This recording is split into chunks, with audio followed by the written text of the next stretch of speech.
Hey everybody, it's your old buddy Uncle Rich here for Who's Telling the Truth. And today's show, Judy, can you put up the bottom third? Today's show is called Usury. And, uh, uh, and yeah, a lot of people are going to say, there you go. A lot of people are going to say usury. I mean, is that a term that you use every day? you know, Uncle Joey's going to be saying, use a what? Uncle Joey, it's usury. And like I said, it's not a word that you use every day. I mean, like I had a problem with my lawnmower. So, do you think I go to my neighbor, hey, can I usury? My lawnmower broke and I usury your lawnmower. But guys, if you're talking with your wife over your bills, would you, if you said to her, honey, our user fees are getting awful high. She'd probably look at you and say, our user fees? What are you talking about? And guys, let's be honest with each other. User fees are nothing more than interest rates. And interest rates are a form of that evil word that no Republican wants to hear. They're a form of a tax. That's right. So, usury used to be outlawed in biblical times. You couldn't make money off of loaning money. But guys, things are so much different now. And just for fun, we're going to put up still number, Judy, bring up still number 00. And this is the definition of usury. And guys, you'll see it says usury definition, the lending of money with an interest charge for its use. And Judy, you got 00 up there? Rich, I don't have any skills left. I didn't know there were skills. Okay. That's why we want to be on time. Guys, we had a little snafu here, and we had a problem, and it's an ongoing problem. And I'll be honest with you, Judy has a tough time getting here on time. And Judy, I'm not here to belittle.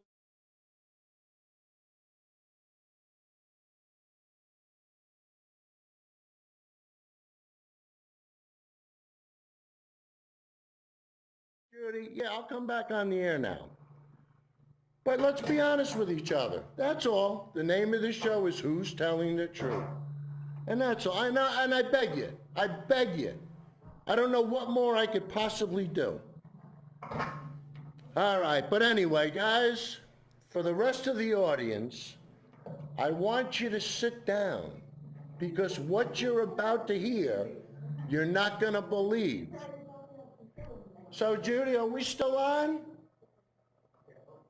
Judy? I think so, Rich. Oh, okay. So can we have clip number 01, please? Sure. Come on, let's do it. Hey, this is not moving.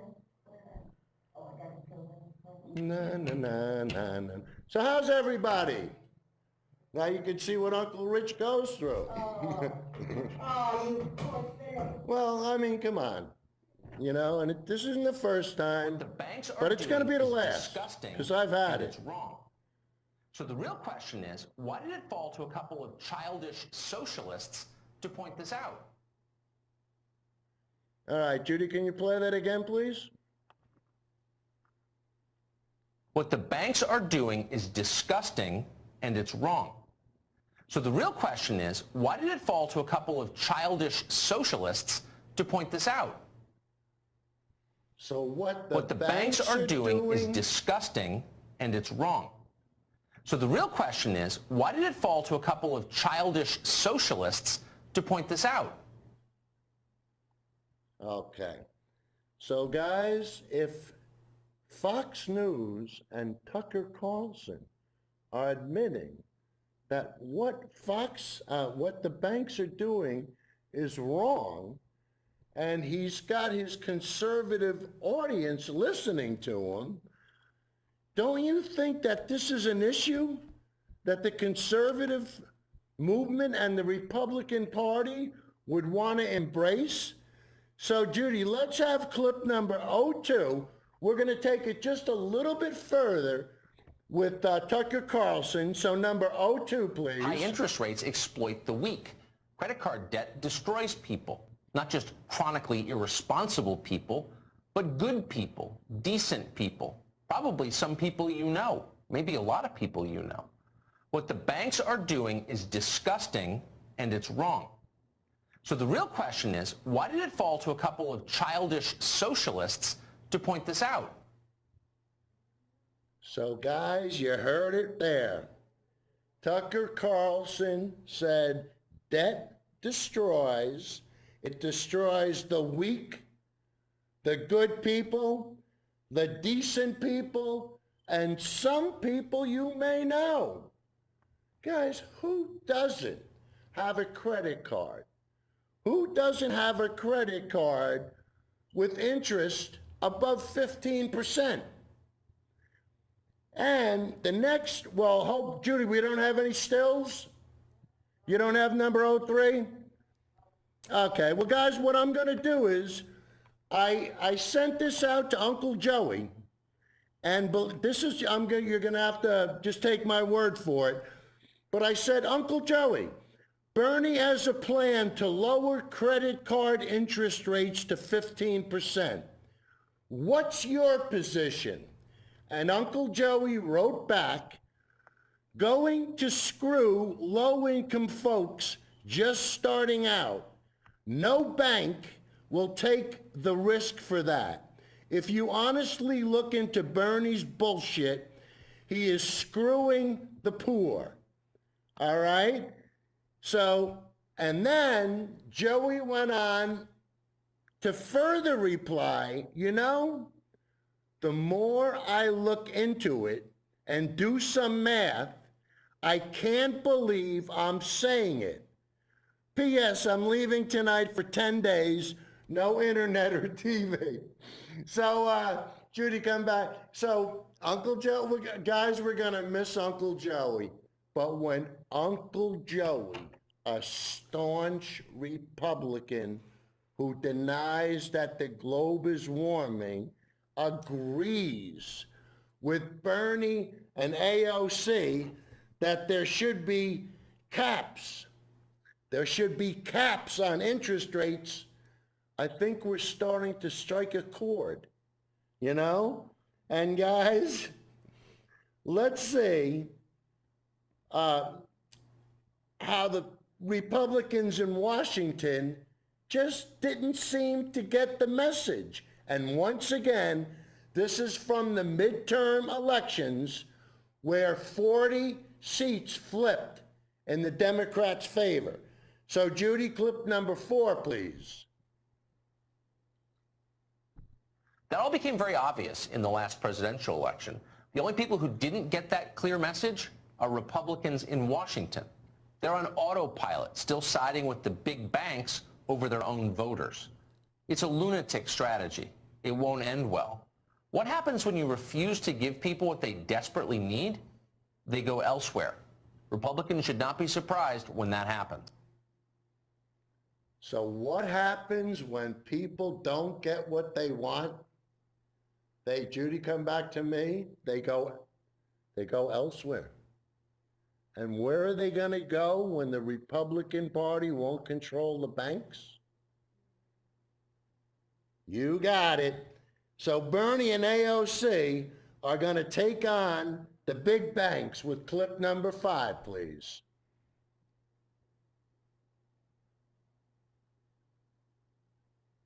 We will no longer tolerate the greed of Wall Street, the greed of corporate America and the billionaire class. Bernie Sanders teaming up with fellow socialist Congresswoman Alexandria Ocasio-Cortez. They're set to announce a plan to take on the big banks. Guys, notice how she got the little dig in? Bernie teaming up with fellow socialists, because this is what they want. They want to make that socialist point of view.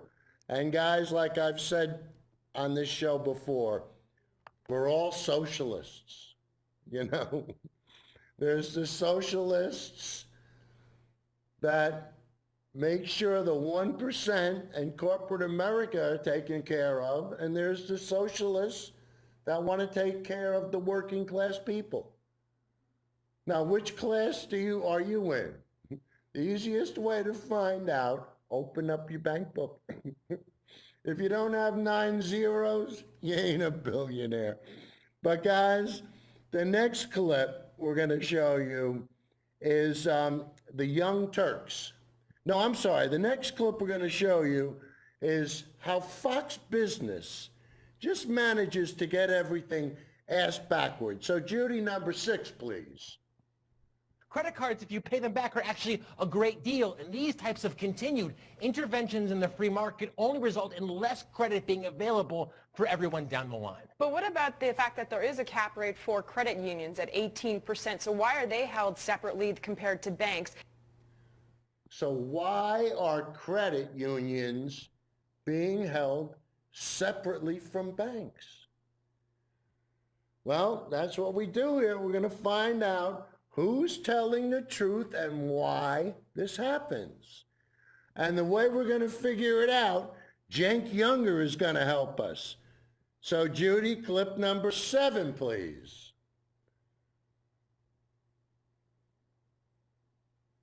Clip number 7, Judy. That's 10C. There you go. Number 7. There you go. But the second reason that I love it is it challenges the Supreme Court ruling in 1978, Marquette National Bank versus First of Omaha Service Corporation. So what is that? That's the one that said, if you're dealing with different state laws and there's usury caps, in other words, caps on interest rates in different states, well, what applies? The home state or the state that they're actually transacting in? Right. And the Supreme Court ruled the home state. Now, why is that important?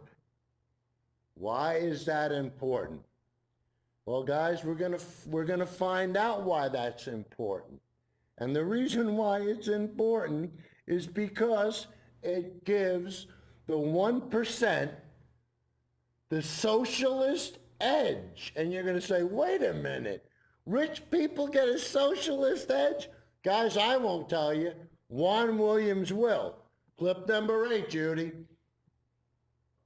You guys talk about socialism. This is socialism for the rich. The working man in America pays taxes, and for 10 years, Donald Trump paid no taxes, and we bailed him out. I thought he wasn't rich. You just said he was broke. No, I didn't say he was broke. I'd love to be broke like Donald Trump. That his dad He's got a bailed jet, him he's out. got Mar-a-Lago, he's got Trump please. Towers. Pretty good one.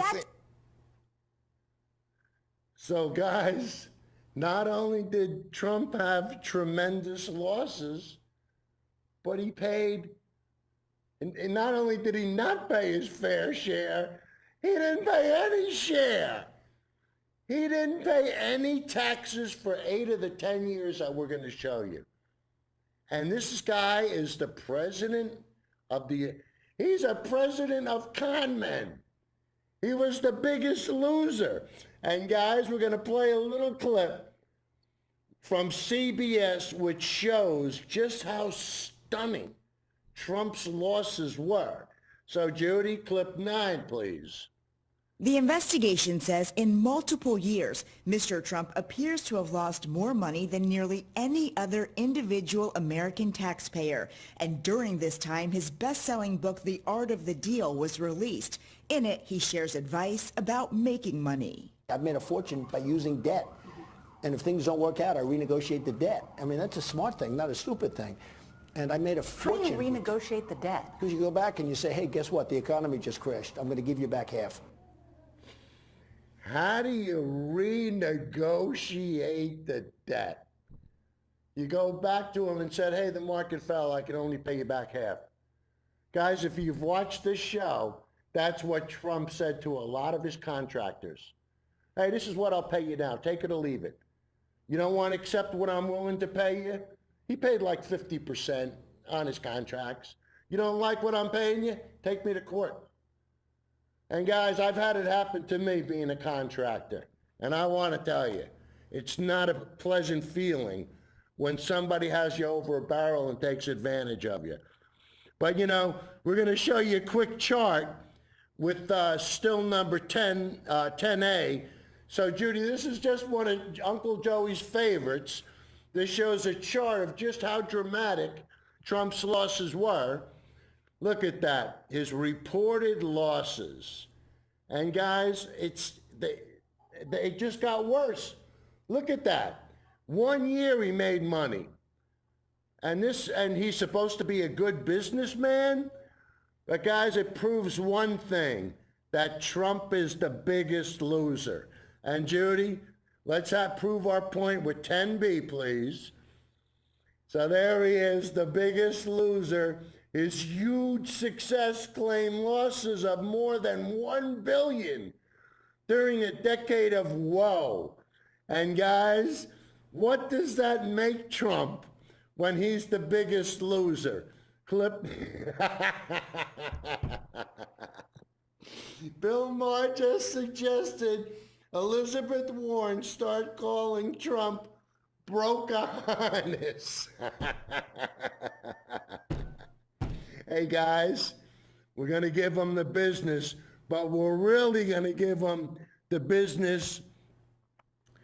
The next clip, I called into Marty's show.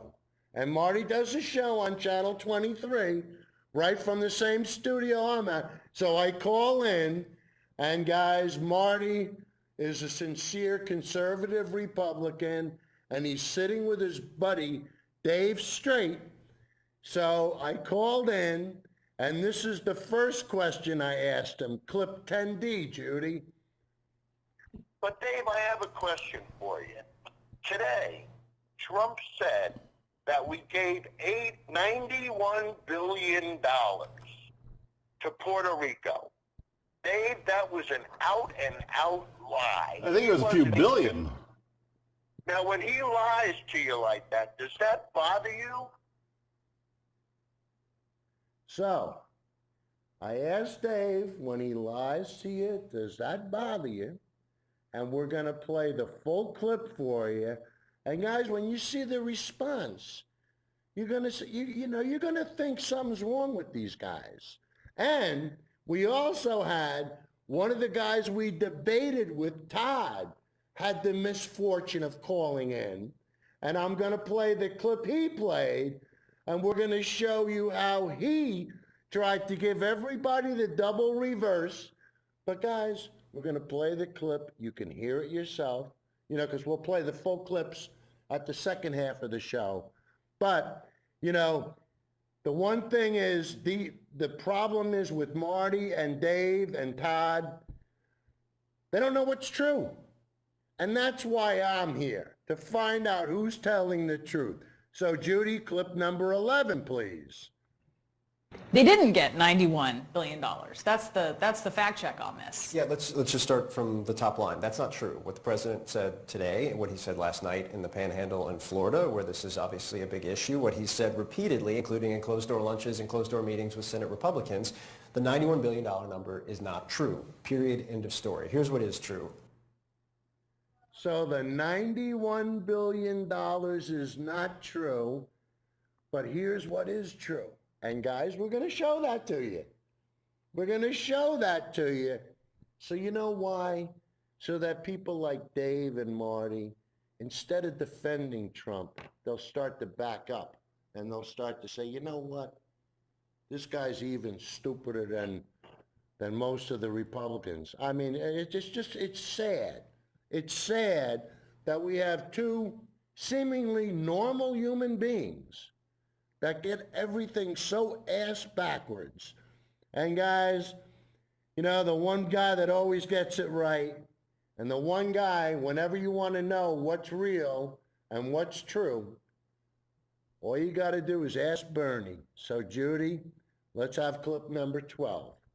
Look, this is what I believe, and I think many Americans agree, whether it is Wall Street, whether it is the pharmaceutical industry, where the top 10 companies made $69 billion in profits last year while charging us the highest prices in the world, whether it's the insurance companies who are going to end up spending $100 million trying to defeat Medicare for all, whether it's the fossil fuel industry that's destroying the planet and lying about it. We are taking on an incredible amount of corporate greed, unlimited amounts of money, lobbying power, campaign contributions. And what the American people really have got to do, this is not rhetoric, this is reality. They got to stand up and say enough is enough. We need an economy that works for all people, not just the people on top.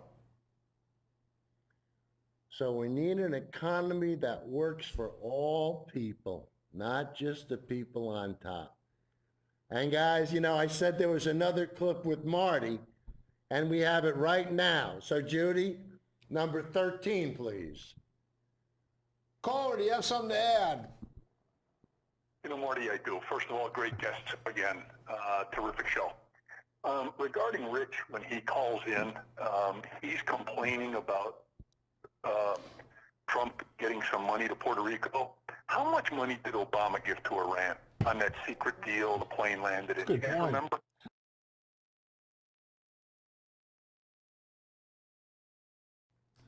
So guys, here I am talking about $91 billion that Trump supposedly gave to Puerto Rico, which he didn't. And what does Todd do? He calls in and proves to everybody that he's got Obama on the brain. That's right, Obama on the brain. Where when you hear something, you automatically have the Republican response. And you spit out something nonsensical that has absolutely nothing to do with the topic. So you push back. Why? Because you don't want to face the truth. You don't want to know who's telling the truth. You don't want to know what's real. You just want to know what's Republican. That's it. And guys, when we play the full clip, you're going to go, Rich, I see, you made your point. I understand perfectly. And you know what? Hey, Todd, I'd invite you back to debate. I really would, but it's nonsensical. And guys, I'm going to tell you why. After we debated global warming, we were talking about a God.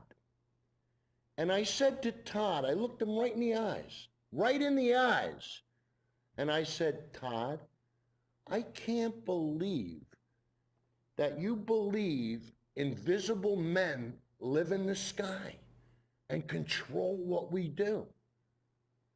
And guys, he looked back at me, and you know what he said?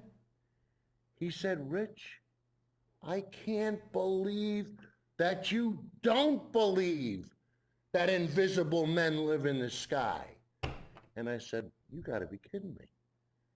So if I believe in some absurd nonsense, as long as it confirms with what's going through your tiny brain, then I'm one of the like-thinking people and I'm okay.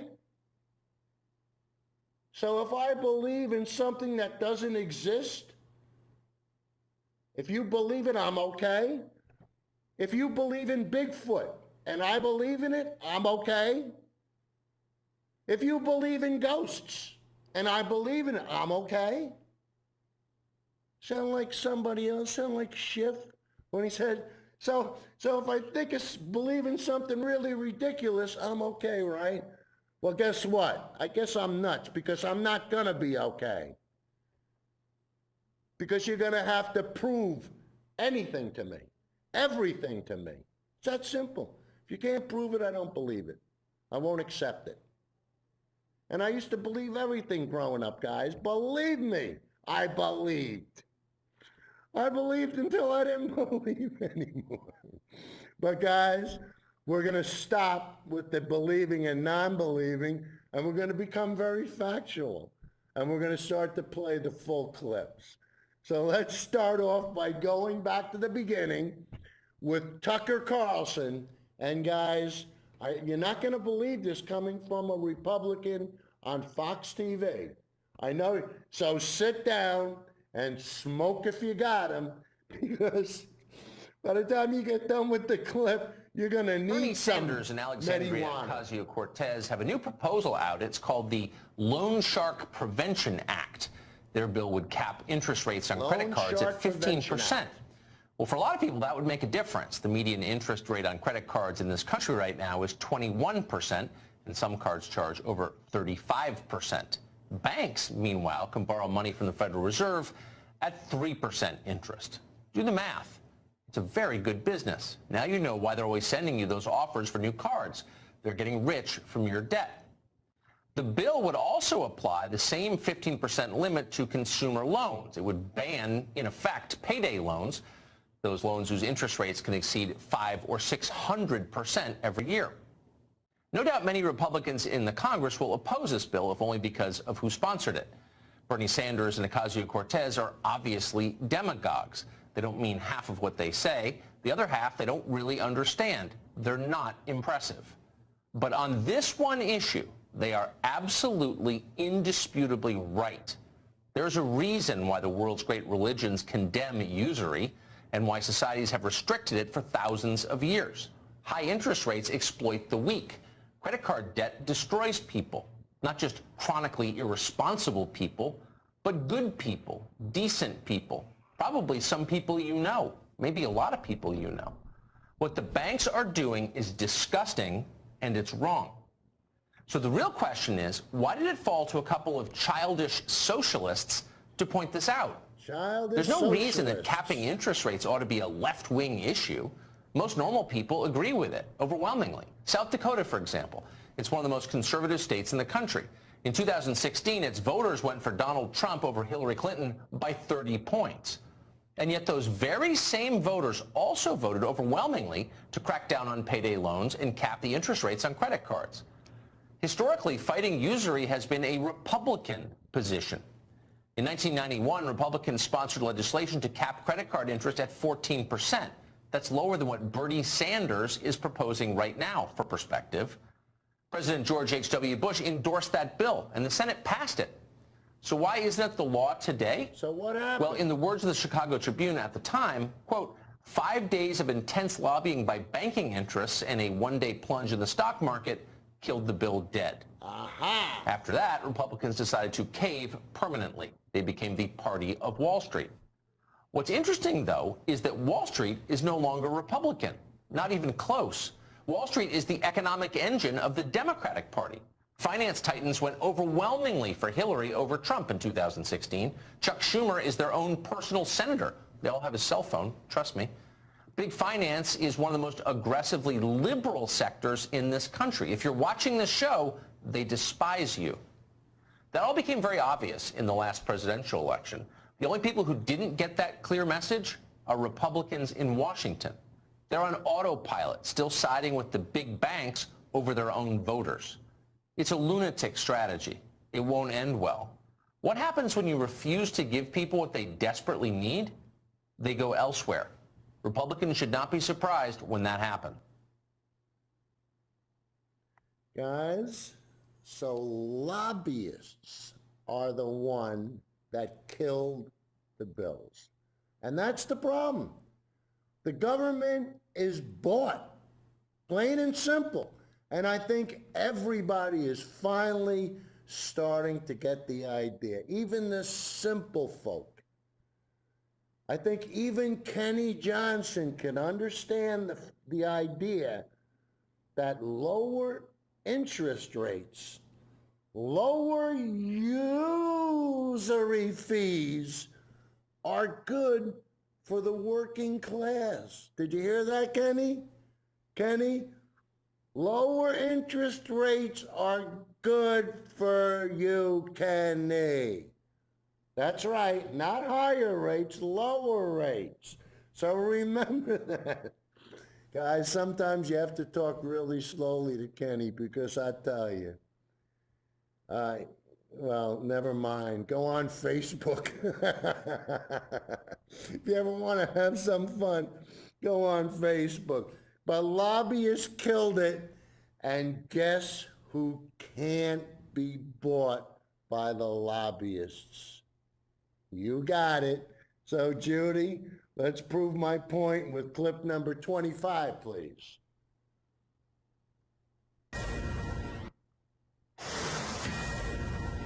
You have Wall Street owning assets equivalent, 6 Wall Street banks owning assets equivalent to 54% of the GDP of America. 6. We will no longer tolerate the greed of Wall Street, the greed of corporate America and the billionaire class. Bernie Sanders teaming up with fellow socialist Congresswoman Alexandria Ocasio-Cortez. They're set to announce a plan to take on the big banks. Mike Emanuel is live from Capitol Hill. Mike? Julie, good morning. That's right. Senator Bernie Sanders and Congresswoman Alexandria Ocasio-Cortez are expected to roll out a plan to cap credit card interest rates at 15%. This is not the first time that Sanders and Ocasio-Cortez have worked together. They appeared out on the campaign trail last year. Both have blasted Wall Street before as making tens of billions of dollars in profits through high interest rates. In addition to the 15% federal cap, their legislation will allow for states setting lower rates. Going after Wall Street has been part of Sanders' pitch out on the presidential campaign trail. Trump's tax plan increased bank profits by nearly $25 billion, allowing them to make record-breaking profits. Hey, Mr. Trump, you're not standing up to Wall Street when you deregulate the banks and lay the groundwork for another bailout. Many expect this legislation to be dead on arrival in the Republican-led Senate, but in the House, Ocasio-Cortez will try to rally her fellow Democrats, and she is saying there is no reason a person should pay more than 15% interest. Ocasio-Cortez is noting people with excellent credit are also paying higher interest rates. She calls it a debt trap for working people, and she is focused on big banks as a new member of the Financial Services Committee. I'm concerned here about the potentiality of fines related to misconduct just being incorporated as the cost of doing business. Perhaps no surprise, Sanders and Ocasio-Cortez will roll out this plan on social media. This may also have a side benefit for his presidential campaign, aligning him with a star on the left. Julie? All right, Mike Emanuel. Aligning him with a star on the left. Well, I tell you, you know, if my memory serves me correctly, AOC went to bat for Bernie during the 2016 campaign. So, I mean, and I tell you, the more I see and hear from her, the better I like her. But you know what? We're going to play a clip now from Fox Business. And look, just listen to the way Fox tries to treat credit cards and protecting the interests of the banks, corporate America, and the 1%. So, Judy, clip number 26, please. What Alexandria and I are proposing in our legislation is something that is not complicated. It just takes us back to where we were a number of years ago, and that is that no bank in this country should have credit card interest rates of over 15%. So bringing back the concept of usury laws, where banks cannot try to get blood out of a stone. 2020 presidential candidate and Senator Bernie Sanders teaming up with Congresswoman Alexandria Ocasio-Cortez on a new bill they say protects consumers and challenges Wall Street greed by capping interest rates on credit card loans at 15%. Now, with default rates on credit card debt at less than half of what they were about 10 years ago, is such a measure really necessary? What do you think? Well, it's destructive, David. I mean, the prices are not arbitrary. I mean, They don't pick them out of the hat. Wages, commodity prices, and they're not interest rates as arbitrary. well. They're not determined by make them up. feelings or whatever Bernie Sanders thinks. They're actually make them, determined the by banks. economics. And those high rates for credit cards are high because of the risk of giving people unsecured loans. A lot of those people, in fact, don't pay those loans back. So credit cards, if you pay them back, are actually a great deal. And these types of continued interventions in the free market only result in less credit being available for everyone down the line. But what about the fact that there is a cap rate for credit unions at 18%? So why are they held separately compared to banks? And if we talk about just the amount of people that don't even have access to credit cards in the first place, if this rule were to go into place, it would provide, what, 30,000 post offices with the option to provide credit card rates or credit cards in general to lower income people that wouldn't normally qualify. And don't you want these people to go out there, start their business, build America? The post office now getting into the post office now offering credit cards. Well, they need to survive somehow, right? Or else they're going to go under. So why don't we give them another avenue? Because they can't even pay back the loans they've already taken out, Christina. This is the whole point. Actually, one of the reasons we have this seeming disparity between borrowing costs on banks and the charges on credit cards is because Congress, in their wisdom, passed a law, the Credit Card Act in 2009, which basically said you couldn't raise interest rates on existing borrowing. So what did the credit card companies do? They hiked the rates at the short end or the front end of the loan to make sure that they were not going to get caught out if interest rates began to go out. So you can thank the government for once again screwing up the effective working of the marketplace. This is true, and that's kind of where this big divide between borrowing costs and credit card rates began. But to Jonathan's point, it is completely the case that the essential reason why these rates are so high is because people default. Guys, we showed you the default rate was dramatically lower. You saw it in the beginning. I mentioned it. So, it's like the banks and this guy Jonathan, that goofy looking guy in the beginning, it's like they want you to be thankful. The banks and the Republican Party want you to be thankful that they're screwing you. Well, guess what, guys? When somebody's trying to screw me, usually I'm not very thankful. And we're going to go back to the clip again with part 2. And we're going to start with the girl in the red dress and just listen to her again. So Judy, 26A, please.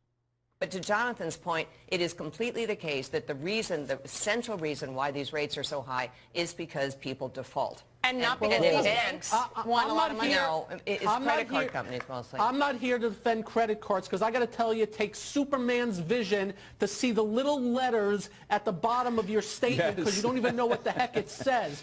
But what I am here to defend are the free markets and free for businesses to do as they do in the rule of law and against two people that shouldn't even be running a lemonade stand. You have one person that stopped Amazon from bringing 40 to 50,000 jobs to Long Island City, and another one's that's proposed every tax and taking over the industries and you name it. Well, and enough's enough. I don't think it's entirely off topic. We're talking about credit cards. But we're also talking about the teaming up of Bernie and AOC, and these are two people who believe in socialism. They don't believe in capitalism. They've been honest about that. And if you don't believe in capitalism, you don't believe in supply and demand. I mean, as Jonathan was saying, there's a reason why interest rates are fixed at a particular point and move based on what happens to the market. It involves risk and calculations, and if you try to artificially stem that at some point, which has no relation to what the market is doing, you'll have chaos. David,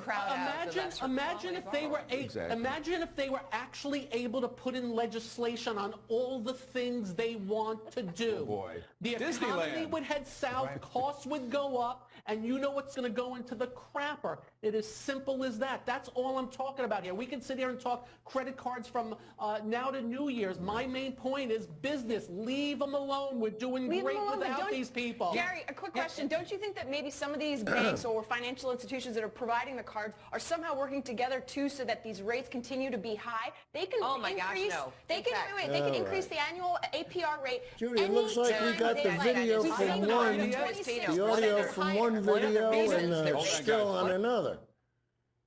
There you go. Anyway. One of the reasons rates are so high also is because competition is so fierce in the credit card industry that they've all upped the rewards, and the reward costs have gone through the roof. So one of the reasons, seriously, is a competitive cost. And so, I mean, you don't want to, if you don't want to pay high interest rates, pay your credit card on time. I agree. Yeah, we all agree. Or don't even borrow. It's just like personal responsibility is kind of like, oh yeah, I totally forgot about that. Personal responsibility. That's the message these Congress people should be. By the way, for the record, 38% of American households have credit card debt. So it is a minority. It's a big minority, but it isn't a minority. And the minute you can pay them off, folks, pay them off, because it's not a great deal. So guys, the girl with the red dress again was saying that the rates are so high because the competition is so fierce. Exactly ass backwards. That's what you tell Kenny Johnson so that he can get it ass backwards. If the competition was so fierce, they'd be fighting for business and the rates would be dropping. But you can see how they do it. And you can see how they get a guy like Kenny Johnson and Uncle Joey to vote against their own interests. Why? They give them the double reverse. And then they get them to hate the Democrats. That's all you got to do. Hey, let's be honest with each other. These guys aren't wrapped too tight. It ain't hard to trick them. That's why I call them simple folk. But, you know, the next clip is with Ali Veshi and, Ali and Rule. And I tell you, now we're going to get some facts about what AOC and Bernie, what they want to do. And we'll give you some facts that you can take to the bank. So Judy, clip number 27, please. Today, Senator Bernie Sanders and New York Congresswoman Alexandria Ocasio-Cortez are introducing a new bill to help Americans deal with increasing amounts of debt. According to the Federal Reserve, as of March, Americans held more than $1 trillion worth of credit card debt, and the average interest rate on that debt is 17.73%. That's according to creditcards.com. The bill looks to cap credit card interest rates at 15%, laying out historical interest rates as a roadmap. They're also taking on payday lenders who can charge, ready for this, between 300 and 900% interest rates on loans. The bill caps those at 15%, just like credit cards. And it also allows low-income communities to do much of their banking at the post office. It is something that might sound a little strange. From the early 1900s into the early 1960s, that's exactly what the post office did. Sanders and Ocasio-Cortez argue that this option would allow low-income Americans access to financial systems and prevent them from becoming prey to payday lenders and other high-interest options. Compelling, Ali. It is compelling. It's worth talking about. Joining us now is Vermont Senator and 2020 Democratic presidential candidate Bernie Sanders. Senator, good to see you. Thank you for being with us again. Here's a question Stephanie and I were talking about just before we started this segment. If interest rates otherwise are set by the market, why have you decided that a 15% cap is where to go? Because what happens if we get into a world where interest rates for mortgages and otherwise are higher? Shouldn't it be sort of a range that's related to something like the prime rate? Well, first of all, Ali, what we should understand and what makes what banks are doing today so outrageous is they are borrowing money at 2.5%, and half of the people who are paying interest rates are paying more on credit cards, are paying more than 21%. Right. So if your point is that if interest rates go up, might the maximum go up, that is also included in the legislation. Okay. Boy, Bernie. All right, so what this would do, as you just articulated, is it would cut sharply into profits for lenders, the banks that make these loans and issue these credit cards. Do you have concern that because of that, the banking lobby is very, very strong and they influence a lot of your colleagues, as you have known for the last few decades? All about the lobbyists. Do I have concerns about that? Well, that's kind of an understatement. Look, you got Wall Street and the drug companies and the insurance companies basically running the United States Congress. That's why the rich are getting richer and so many people are struggling. Guys, if he didn't hit the nail on the head, the government's bought. And who bought it? The drug companies, Senator the Bernie insurance Sanders in New York. companies, the fossil fuel industries. All those representatives are paid to do one thing, to vote one way. We'll get you elected. You remember who got you elected and how we want you to vote. And guys, we'll continue to have more fun with Bernie, with Stephanie Rule and Ali Vesci. So anyway, Judy, clip number 27A now. You got Wall Street and the drug companies and the insurance companies basically running the United States Congress. That's why the rich are getting richer and so many people are struggling. But I think here, and I mean this from the bottom of my heart, you have a profound moral issue. Every major religion, Christianity, Judaism, Islam, every religion understands that usury and loan sharking are immoral. And let's call this what it is. This is loan sharking. Now, I don't know that the well-paid executives on Wall Street go around breaking people's fingers or their kneecaps. But what they are doing, and think about this, half of the American people today have no wealth at all. They're living paycheck to paycheck.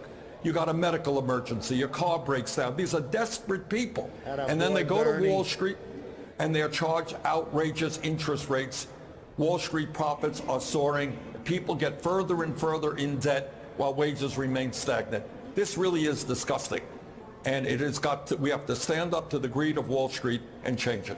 Is there any avenue to work in a productive way? And the reason I say this is because payday lending is the best example. We saw great strides to protect our most vulnerable Americans against payday lenders in the last few years. Under the Consumer Financial Protection Bureau. Correct. And now the Consumer Financial Protection Bureau has had its lights knocked out, and we know how powerful and wealthy the lobby is of payday lenders. And obviously those vulnerable Americans can't go up against that kind of lobby. So is there some sort of way to work with banks on finding a common ground? Because the risk we run is flip-flopping administrations just going all the way one direction or the other. Because for those vulnerable Americans, it's devastating that we're right back to where we were before 2008 as far as regulation goes. It is devastating, and it is, you know, I can't use the word outrageous when we talk about the Trump administration. I guess that's become a hackneyed expression. It happens every day. But to make it easier for payday lenders to get blood out of a stone is really disgraceful. Can you work with the banks? Yeah, maybe, but I have my doubts. Look, this is what I believe, and I think many Americans agree, whether it is Wall Street, whether it is the pharmaceutical industry, where the top 10 companies made $69 billion in profits last year while charging us the highest prices in the world, whether it's the insurance companies who are going to end up spending $100 million trying to defeat Medicare for all, whether it's the fossil fuel industry that's destroying the planet and lying about it. We are taking on an incredible amount of corporate greed, unlimited amounts of money, lobbying power, campaign contributions. And what the American people really have got to do, this is not rhetoric, this is reality. They got to stand up and say enough is enough. We need an economy that works for all people, not just the people on top. Stand up to the greed. Who could look at their credit card statement and say, you know what, I'd rather pay more so that my Republican buddies can live a better lifestyle? Or do you think most people, most working class people are going to be smart enough to be able to say, you know what, I can't believe we don't have lower rates? And I try not to get too political, but who are you going to vote for? Somebody that wants to raise your credit card rates or somebody that wants to lower them? And guys, you know, the clip we're going to play now from Cenk Younger shows how the Republican Party and the banks and how they went about doing this so they could take advantage of the American working class. And when you see how they did it, how the lobbyists influenced everybody to get them to make the home state. You know what? Rather than me explain it, we'll let Cenk explain it. So, Judy, clip 28, please. Representative Alexandria Ocasio-Cortez joined forces with Senator Bernie Sanders.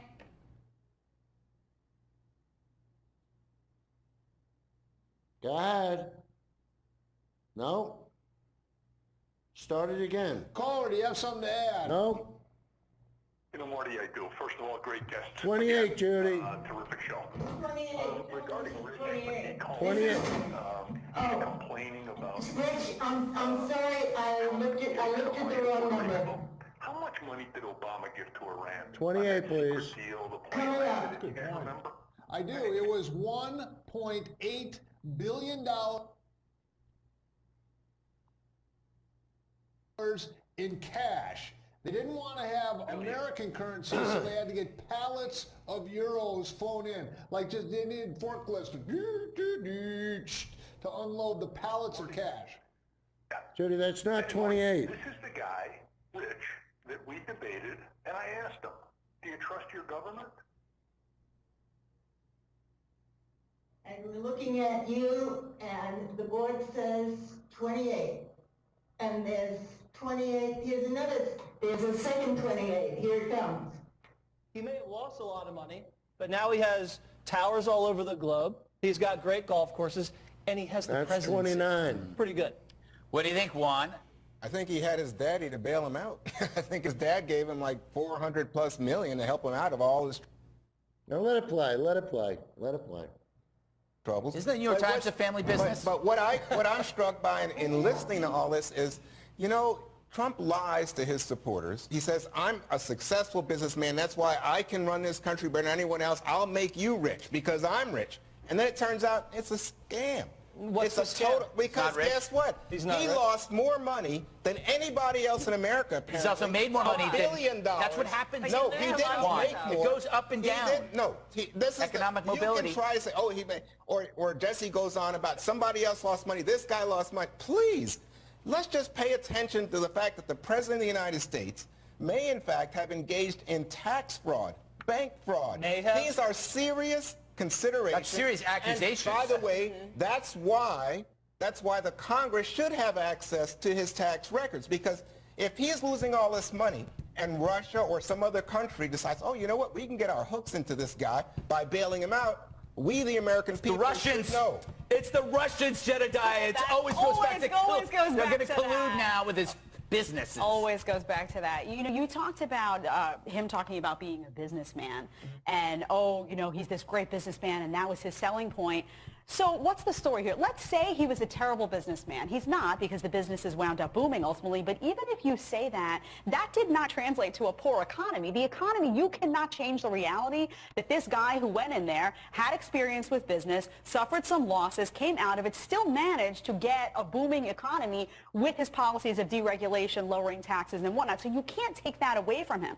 The truth is, business owners around the country read a story like this. I come from a family where my mom and dad ran a small business at 2 different points in their lives. It's really hard. They saw this and they saw relatability. They said, yeah, you know what? Guess what? You open a business, whether it's small or large, you struggle, you fall. Sometimes you're lucky enough to be able to build yourself back up again. And he was honest about this. He said this. We just played the tape. So people at home are saying, I'm sorry, but what's the story here? Well, That he's a comeback kid. story? I'll tell you, it's not like your folks, because this rich kid had a big daddy to come in and bail him out. And then, instead of saying, hey, I struggle like her, he lied about it. But here's the final point I want to make, Greg. Okay. This is, you guys talk about socialism. This is socialism for the rich. The working man in America pays taxes, and he, for 10 years, Donald Trump paid no taxes, and we bailed him out. I thought he wasn't rich. You just said he was broke. No, I didn't say he was broke. I'd love to be broke like Donald Trump. That his dad He's got a bailed jet, him he's out. got Mar-a-Lago, he's got Trump please. Towers. Pretty good one. But that doesn't change what's going on. That doesn't change the success he's had with the economy. And voters are not voting based on Donald Trump's record from 35 years ago with his private business. They're voting on how much money they have in their pocket and what life looks like for them since he's elected. Because the Trump cult just closes its eyes. Yeah, the air. The Trump cult elected him over the Democrats. That's quite a cult. It's like 60-some-odd million in a cult. You got to start thinking, if you think he's that bad and America accepted it, he still won because you guys suck.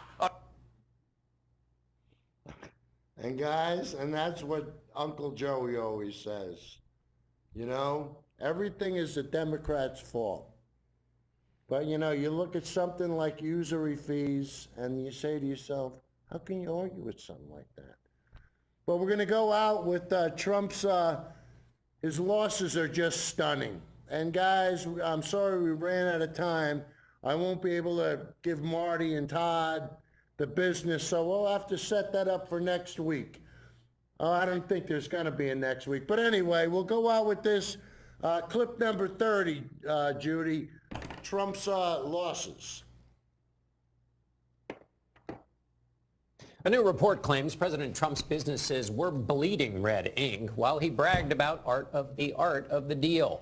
The New York Times looked at IRS tax transcripts and information from the president's tax forms and found more than $1 billion in losses from 1985 to 1994.